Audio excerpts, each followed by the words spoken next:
Hello everyone, I'm here to guide you how you can convert your 3G mobile into 4G in your Android device. So if you want to convert your 3G mobile device to support 4G connectivity, you will need to follow this few conditions here. First of all, you have to check your device compatibility. Confirm that your device is 4G capable. You can check the specification online or in the user manual. Also, make sure you have a 4G compatible SIM card. So you have to navigate to your setting. Once you are on your setting, you have to go for your SIM card and mobile network.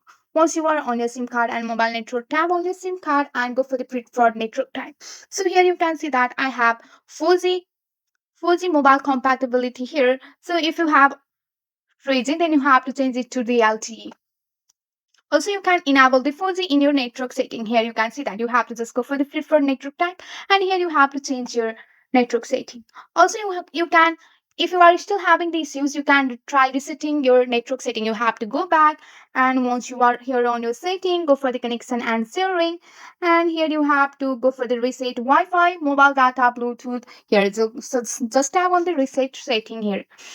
So here you can see that by following this step, you should be able to enable the 4G on your Android device. That's it for today. If you like this video, please hit that like button and subscribe for more. I will see you in the next one. Thank you.